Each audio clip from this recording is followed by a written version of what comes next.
Alright, this is video 2 for our rhetoric unit, unit 2. So this is about lids, and we're going to be charting lids. We looked at Ain't I a Woman in our first video. And in our first video we marked up the text and we labeled all the lids with Miss Lewis. Now we're going to be charting it. So when we look here at the title and author, we have Ain't I a Woman, and it's by Sojourner Truth.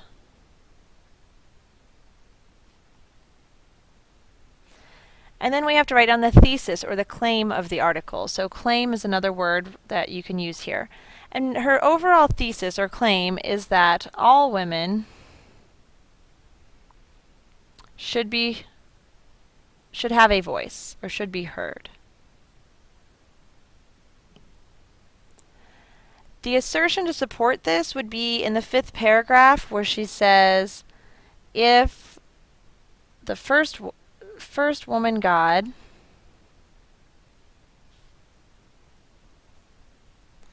ever made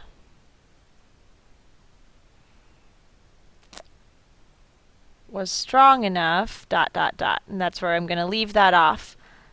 And that's all sentence. Was strong enough to turn the world upside down all alone. These women together ought to be able to turn it back and get it right side up again. So that whole thing would be an assertion to support that women should have a voice, that women are strong enough to be independent.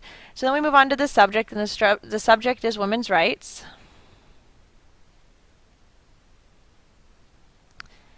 And the occasion is that she was at a women's conference.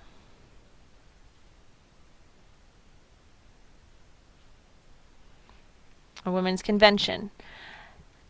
The audience was pretty much who was ever there. There were men and women there, and there were both blacks and whites there.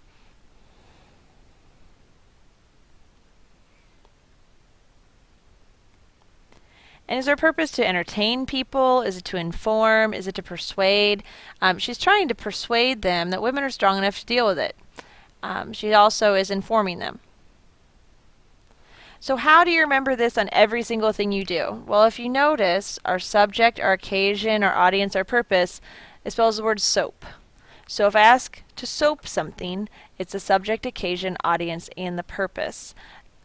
And then we move into our strategies, which you've already done in your text. So here you would just list the paragraph numbers, or maybe 1 or 2 specific examples. So when we're looking at language, overall, the language would be colloquial, and so that's throughout. So colloquial would go here under language. When we look at imagery, we have several different types of imagery. We have metaphors, there's analogies,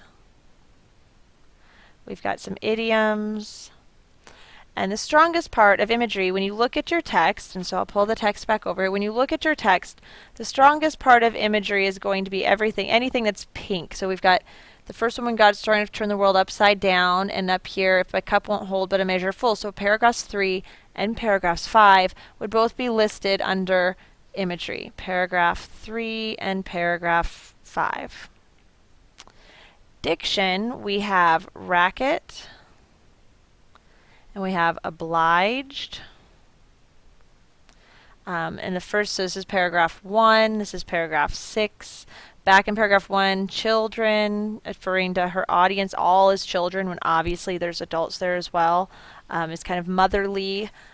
So I looked at this and I just went straight to, okay, where's the yellow? The yellow is in the first, and it is in the 6th paragraph, and we could probably go ahead and add children to that too, and you've got 3 words of diction to add to your chart.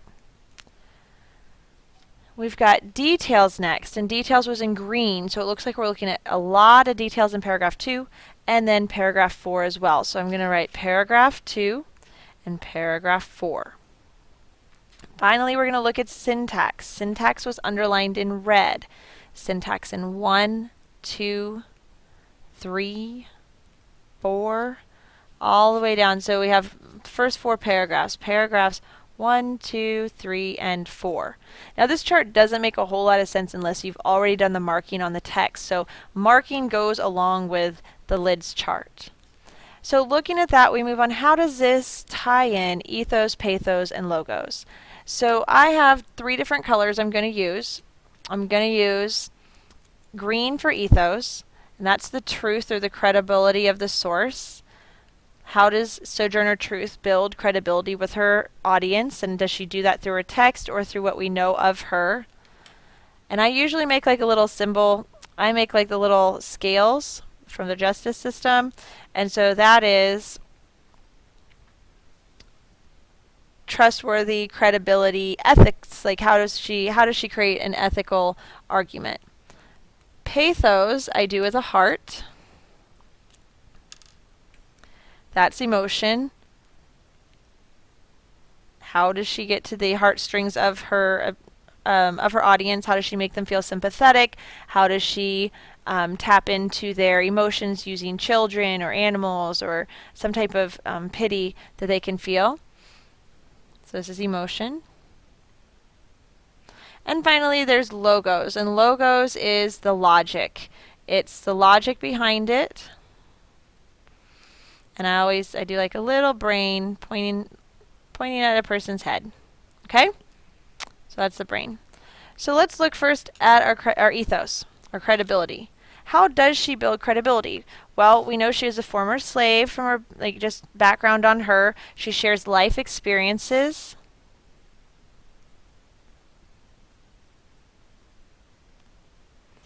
And where we see her do that, where she's sharing life experiences in paragraph 2. If you look in paragraph 2, her details here. So this would be ethos, because she's sharing life experiences. This is what I've gone through. This is where I've come from. Just from her own history, being a former slave, being a woman herself. If a man was giving this speech for women's rights, it would be a little different. It would have a different appeal. And then we have emotion, pathos. Now, where does she build that pathos? Here, where she talks in paragraph 2 about, I have borne 13 children and seen most of them sold off into slavery. Kind of playing on the heartstrings here of like a mother having her children torn away from her, going through that anguish and that emotional pain. So that would be an example of pathos. So I would write paragraph 2, and I'm going to go ahead and write the example, born 13 children and seen most sold off to slavery. And then she talks about a mother's grief. So all of that would be pathos. Then when we're looking for logic or logos, that's going to be where she's building a logical argument. Like, this is how things are, and this is why they're like that. So when we look back at our text, she says here, and using this metaphor, if my cup won't hold but a pint, and yours holds a quart, wouldn't you be mean not to let me have my little half measure full? So if you already have more than me and I've got something, why would you take that away from me? So this is our logos. And so here, and that happens in paragraph 3, I would say cup won't hold, and then I'm going to continue to put little dots. Have my little half measure full.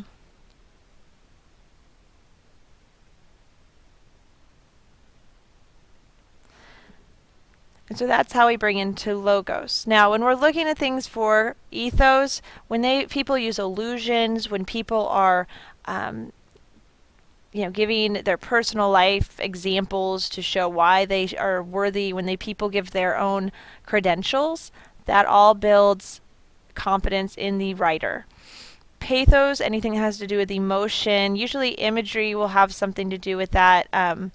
Anything that has to do with children, mothers, animals, things that kind of hit the soft spots with people. And then logic is going to be a lot of details, statistics, informational things. This is more the straight information. So take a moment here, and you want to update your chart so that you have so that you have all the information that you need. These will be counted towards your grade, so make sure that you have both marked the text and then charted it here. And then you will apply this to the speech of your choice. We provided 2 speeches. You'll select one to apply this information.